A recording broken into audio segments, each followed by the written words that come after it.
Whew. Hey, what's up, guys? Energy feels different. Air feels different today. Because today is the start of a new era for the Mac. And I know you might call that hyperbole. I know you might call that me being a fanboy and I'm just too into it. And God, Mac people are so annoying, especially about this new chip. I'm so tired of hearing about it. It's just a new chip from Apple. And you can say that, and I don't know, I'll give you like 25% credit, but that's still a failing grade in my course. The reason this is a big deal is because this is absolutely going to send a ripple effect through the industry. The Mac no longer has an Intel chip inside. The Mac has an Apple-designed processor. Apple-designed processor, that sounds familiar. Where else have they done that? They've been doing that in their iPhones for years. And at first, yeah, they were still slower than the competitor. Remember, for a long time with the iPhone 4S, 5, it was like, well, you know, the A5 chip's really good, but Android still has an edge because Android's chips had been being produced and developed for a much longer time. Now, who's the fastest phone in the world? And who has been for years? The iPhone, the Apple, the A series chips. That is exactly what is going to happen here. You might say, oh, you're making that claim this early on. I don't know, man. That seems risky. I'm putting my credibility on the line for this one. I think that these computers are quickly, in less than 5 years, going to become the fastest computers in the world. Because if Apple can take even a fraction of what they've done on mobile and do it with their computers, which it looks like they're doing, I think it's going to be a big deal. All right, enough excitement. Can we take these computers out of the box? Drop a like if you guys are excited. Hit subscribe for more. Let's go ahead and jump in to the future of the Mac. So I did get 2 of these, all right? This is the new MacBook Air. I'm gonna open this one up first. Fanless design. Now, with the M1 inside, this is the new MacBook Pro, which I got 16 gigs of RAM in, spec'd up to 1 terabyte. So I'm really excited to try out this one. All right, I'm gonna go ahead and give you guys a proper unboxing look rather than me doing it in front of you, because I just feel like this kind of view is more fun to watch. All right, first up, we've got the MacBook Air. You can see on the back, this one has 8 gigs of RAM, 256. This is the base one that you get for $1,000. Apple actually kept the price the same, even with the new processor, so props to them for doing that. All right, let's go ahead and pull the little pull tab. Rip the old plastic off. Man, it's so fun. Feels even better on the M1. Best plastic we've ever seen on the M1. No, I'm just kidding. It's completely the same. All right, let me go ahead and set this down. And if we go ahead and take the lid off, whoa, guys, this one in space gray looks just like the old MacBook Air, because the MacBooks themselves actually look identical. As I previewed earlier, like they are the same computer, but the internals are completely different. So here's the new MacBook Air wrapped in plastic, of course. Underneath, you do actually get a power brick. I mean, how kind of Apple to include the power brick in the box. Let's go ahead and take the second layer of plastic off. And there we go, the new MacBook Air with M1. All right, first open. Let's see what happens. Have this nice little layer. Of course, the startup sound is back, not only on the new M1 Macs, but actually on every single Mac with macOS Big Sur. So you're getting that across the board. Initially, man, looks pretty sweet. Let me go ahead and set this to the side and check out the MacBook Pro while it's setting up. All right, so here it is. The packaging is a little bit larger on this one. Of course, this is the new MacBook Pro.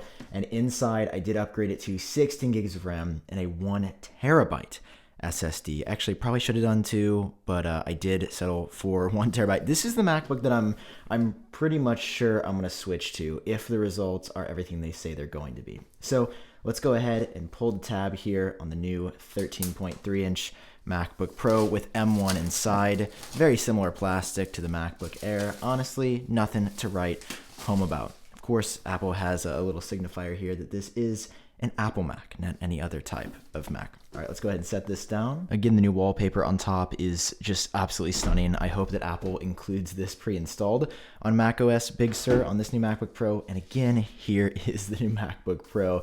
It's pretty similar. It's pretty light. I think it weighs like the same as before, but of course inside there's the new chip, and you do get a slightly larger power brick on this one and a USB-C dual-ended cable.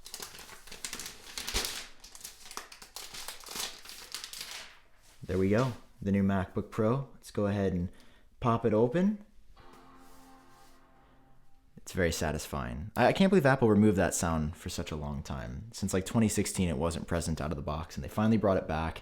Here is the new 13.3-inch MacBook Pro starting up as well. Going to get this set up, and then we can start actually testing these out and seeing how crazy They really are. All right, guys, so as you can see, I've got a few computers behind me, and I want to run a few tests now. I want to do an app launch test just to see how Apple Silicon performs when you're opening up apps. I'm going to do a video export test across the iMac Pro, MacBook Pro spec'd out 16-inch from November of 2019, and then also test the new MacBook Air and MacBook Pro, and then also test a couple of things that Apple says are better in macOS Big Sur, because they say like sleep to wake, Safari, it's a little bit quicker on these as well. So let's go ahead and get into the testing. Drop a like in case you haven't already. Video export, I have the exact same Final Cut project loaded on every single one of these computers.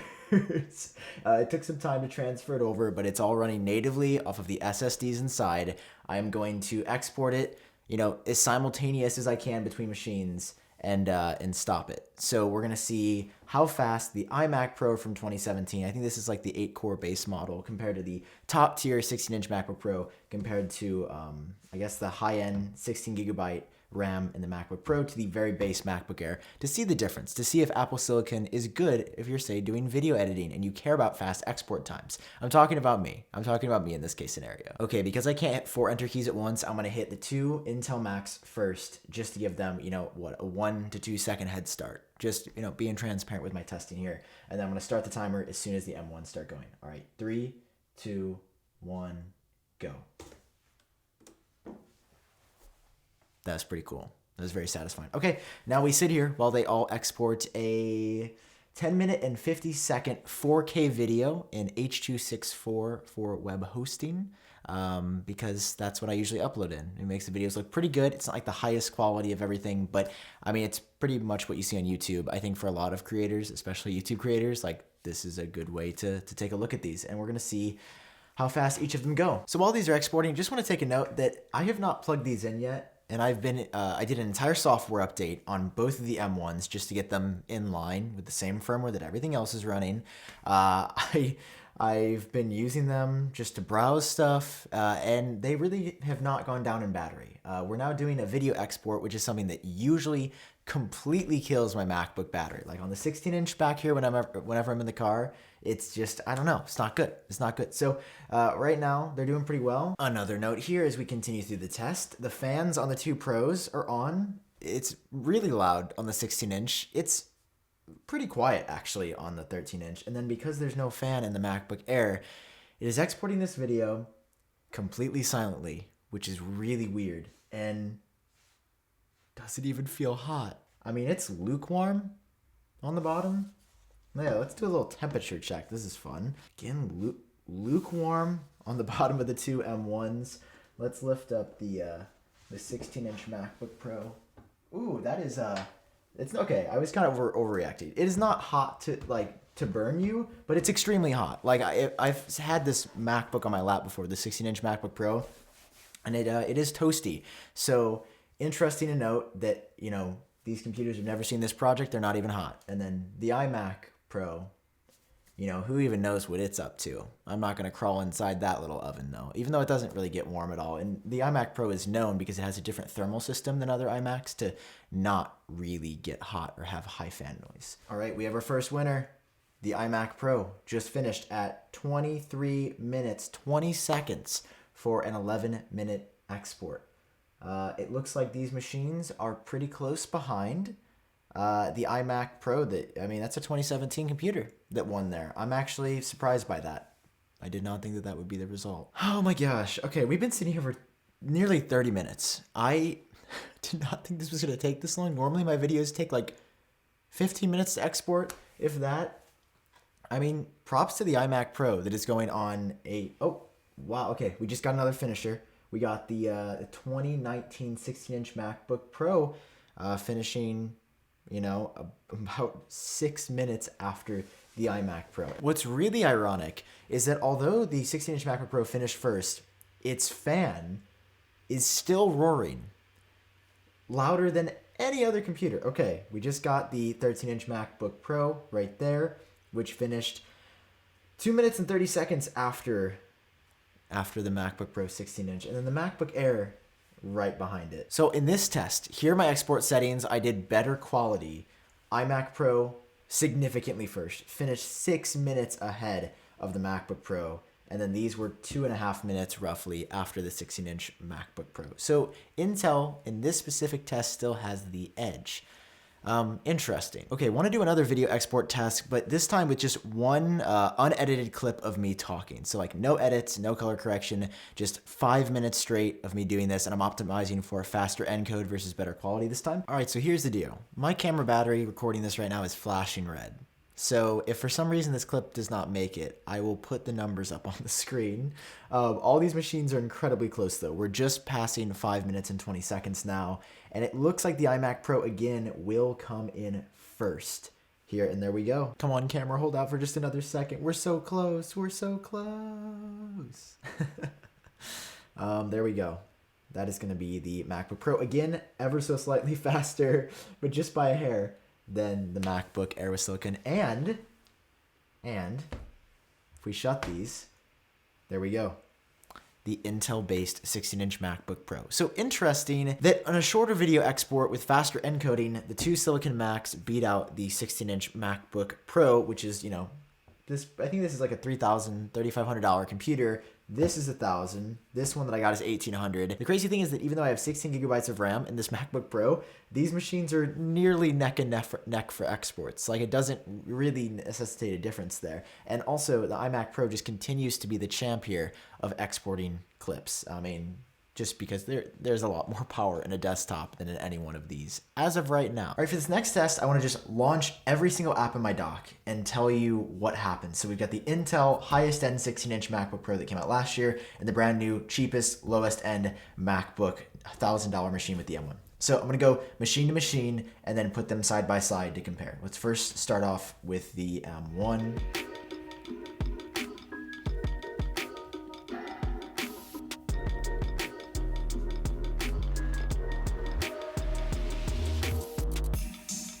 And now for the Intel Mac.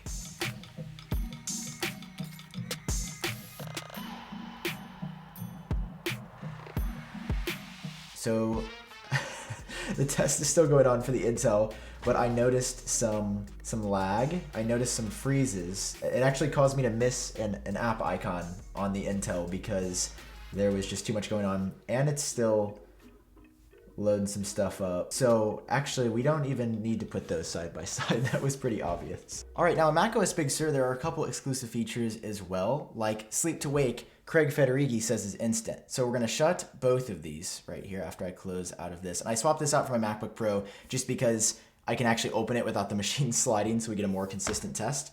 So opening test, 3, 2, 1, and go.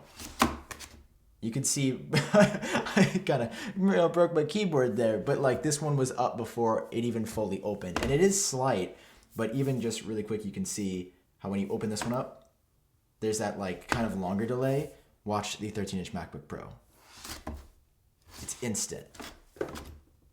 There we go. 13-inch MacBook Pro is the winner. And you can do this repeatedly and it will win every single time. 3, 2, 1.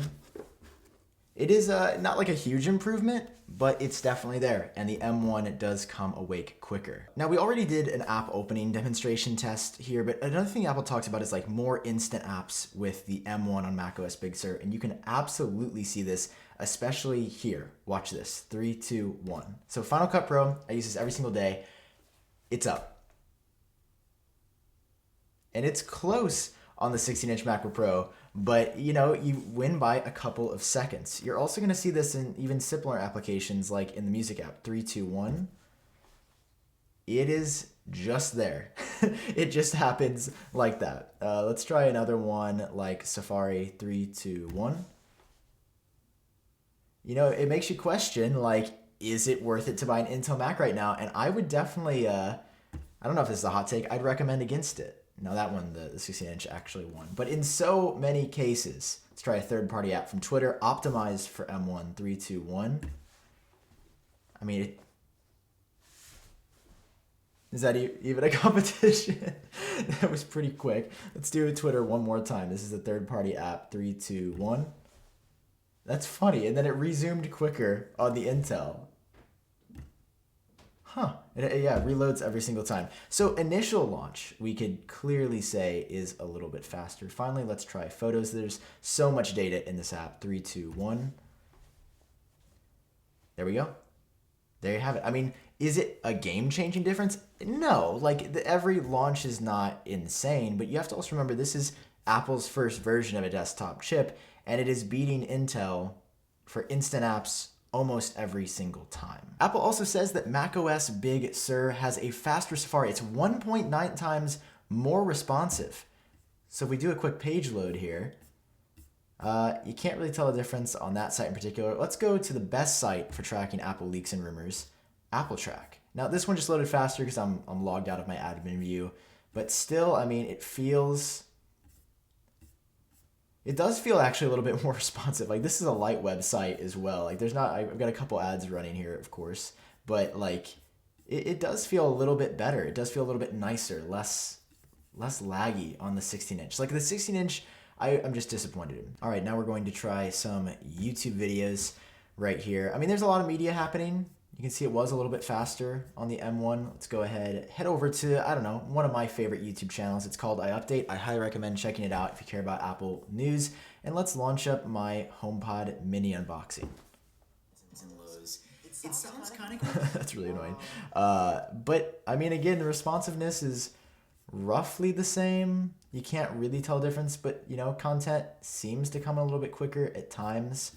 You can see it fills in more instantly on the new M1 MacBook Pro, which is kind of cool. Like, I wasn't actually expecting to see that. Sometimes you're getting data a little bit quicker. Apple says that's because JavaScript is a time and a half faster on M1. So, you know, it's not a huge upgrade, but there are times where you will notice that Safari is a little bit snappier. Those are the main things that Apple said was better on M1 with macOS Big Sur. There's a couple of other small things as well, but I go back to this test right here, like the Final Cut Pro, give it a couple seconds. That's what happens when you let it suspend in memory on the 16-inch. You know, you're 5-6 seconds behind. It's just so fast. All right, our long day of testing is complete. I got these computers at about 1 and it is now 5 p.m. So I've spent some time with the Apple M1 Max. What are my thoughts? What do I think about these? I think they are incredible. I think they are really good. However, I did, after seeing some initial benchmarks, have some expectation that I was gonna like throw away not literally, but you know, sell it, recycle it, get rid of my 16-inch just because this would have been better in every single way. But you saw like in video editing, it was a little bit faster in that longer normal export that I do. It was faster by a couple of minutes. I think the reasons you'll want the M1, because I'm kind of split right now on like, should you buy an Intel Mac? I would actually say I don't think you should buy an Intel Mac until it gets refreshed with Apple Silicon. I think if you are in need of a new MacBook Air 13-inch or a new MacBook Pro, that there has never been a better time to buy one of these. This upgrade is going to be incredible because you're not only getting the incredulous performance of Apple M1, you're getting the battery life. I can't tell you how impressed I am with the battery. We're still at 40%, has not been connected to a power cable yet, and I've been using this, like I said, on and off for about 4 hours, doing strenuous things like video exports, not even just browsing the web, but you know, watching videos as well. I think the battery life is just absolutely killer, and I don't know how Apple's done it. We do know it's because of the new M1 chip, but I still don't know how they did it year over year.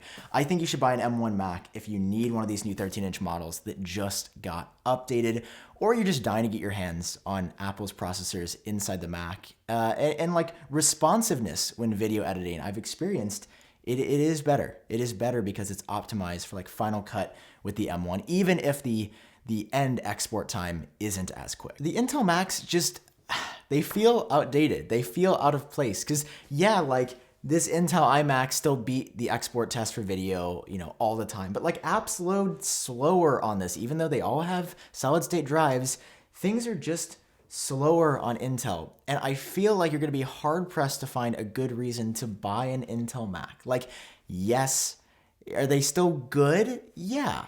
But Apple is going to be upgrading this iMac Pro with a new redesigned iMac, and a new redesigned 14 and 16-inch MacBook Pro are coming next year. So I would say, like, I wouldn't recommend an Intel. I would just say if you need something to get your hankering real quick, get one of the new M1s. I've been using Intel Macs for my entire life. I don't think I ever owned a PowerPC Mac, and Intel's always been good, but M1 has the potential to be great. And I think that what Apple's done here is just the beginning. Like, we're gonna see, I think, more powerful graphics cards. The graphics in these integrated in the M1 chip is already so good. This is version 1, and if version 1's this good, I can't wait to see what comes to this MacBook, the 16-inch, the iMac behind me. This is Apple's base chip. I think the whole world is sort of waiting to see what they do next if this is already so good. So M1 gets a big thumbs up from me. It's really, really great. But wait, I've got one more thing to say that is extremely important. First of all, this is an audio test of the video. This is the camera, the 720p FaceTime, not even HD if you're asking YouTube, MacBook camera. It doesn't look good. Apple says it's better. It looks, man, I mean, it's not a good look for the MacBook camera. So don't expect greatness out of the camera or even the audio quality. It's okay. However, I do want to make a point that I almost forgot to make, which is that the MacBook Air base was consistently as good as the MacBook Pro. So I need to do more testing probably between these. But like initially, I had pretty much just the same experience on the MacBook Air as the Pro. Of course, the Pro has extra battery life and can perform a little bit better, and it does beat the Air sometimes. But like in general terms, the super thin MacBook Air was basically as good as the 13-inch MacBook Pro. I think that that's a pretty big implication right there. But honestly, I don't really plan on switching away from my 16-inch at any point. The larger display is nice, bigger design, better, louder speakers. Like, there's things that the 16-inch still has to offer, and it's still a good computer. It's just like, I've had this, I'm gonna hold on to it until it gets Apple Silicon. If you don't have a 16-inch, I would just say wait until it gets the refresh. All right, hope you guys enjoyed this. Hope you learned something new. If you did, drop a like down below. Hit subscribe for more. I've been Sam. Catch your cool cats in my next video.